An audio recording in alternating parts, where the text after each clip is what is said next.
Red Bull just launched 2023 livery on the 2024 car. They have taken the cost budget down to the wire, haven't they, on this one? Because they're not spending any money on this livery, redesigning it or rethinking it. Let me know your thoughts, Red Bull fans, because it's disappointing, isn't it? It's exactly the same livery. Every single logo is pretty much in exactly the same place as we've seen on last year's car. I know people will turn around and say, Ferraris, they're all red, what do you expect? But they do something unique with it. They change it up a little bit. This is, to the T, exactly the same. But then it's not, because they have done something scary. And if I was anyone on the rest of the grid, gee whiz, would I be a bit worried. Have they just pulled off the ultimate no pods on this car? Because they seem to just completely disappear, don't they? The whole intake sort of area that we see when you look head on all the other cars, and they had the sort of scoop which everyone's copied of last year's Red Bull car. They've said we're turning that the other way around, and you can't actually genuinely see the air intake hole on the car. Take a look. It looks, they've robbed the Mercedes high shoulders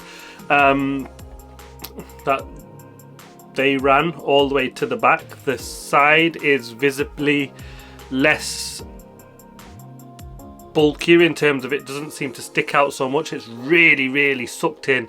It disappears effectively from the front end, doesn't it? It's radical. It really is. Red Bull have just, they said, you're copying us, guys, we're going completely west. And it's just, I mean, I'd be frightened if I was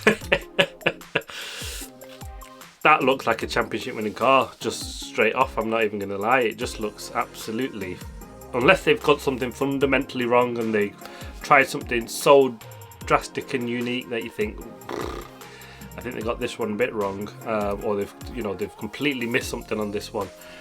This looks stunning. Like the way they package it and the refinement on that just looks absolutely incredible. It's just the whole front chunk that we see on these has just disappeared. It's gone.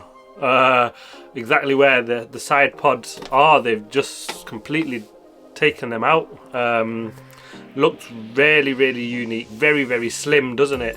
How that will show in terms of race time on the track, who knows? But you gotta say, it's a nice looking car. I actually really like the matte finish on the colour. It looks almost exactly that we saw last year, but I really kind of like that blue, so I can't argue with that. In terms of all the logo placements, to be fair, I probably wouldn't change much on it myself, but I just wanted something different. You know, like they pulled off the white Red Bull. That looked, to me, one of the nicest looking cars we've ever seen. Incorporate just something different. I mean, that's all it is.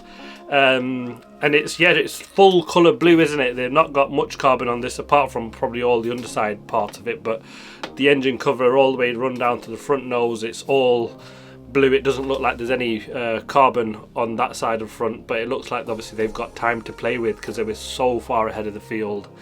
Yeah, it looks nice. I like the black front wing, I like the black rear wing, the logos, everything just looks nice, right?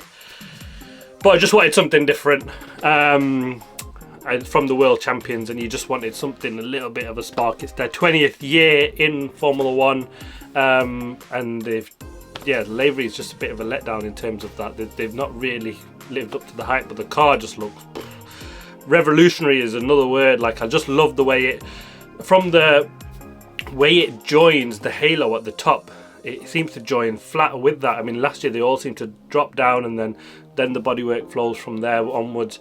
This is quite high from the back with the big shoulders, a bit bigger than what I've seen on most cars. It's prominent, the shoulders on both sides of the airbox intake that we see on this car. It just looks yeah. Yeah, they've done something. They have been busy, them boys, haven't they, in Red Bull? They probably were working on this car well by middle of the last season, so you know they've got less CFD time and all the other things compared to the other teams, but they started early. Yeah, Is what it is. It's a shame you can't make it up in terms of it's just last year's livery on a new car, but yeah, they've gone no pods by the looks of it. It didn't work for Mercedes. Will Red Bull pull them off? And absolutely, that would be a masterclass from Adrian Newey in my view, but let's see how it works out in race 1. But gee whiz, that is just looks so incredible in terms of the way that they've designed it. It's different compared to anything else we've seen on the grid. It looks almost bare and empty at the front end of it, doesn't it? There's just sort of a big gap there. It's scary. That's all I can say. It just looks fantastic, I'm not gonna lie. But yeah, is this the championship winning car? I mean, they won last year by an absolute country mile. So how do you top that? You know, it's a tough one. And well, they were all sort of fearing what Red Bull were coming out with, weren't they? Every one of the top teams have sort of said Red Bull are going to be far away, but this, geez, revolutionary is, you know, it's a bit short, isn't it? There we have it. It's the Red Bull 2024. It looks scarily good. I've got to say a bit less down with the livery, and that's my final thoughts on this one.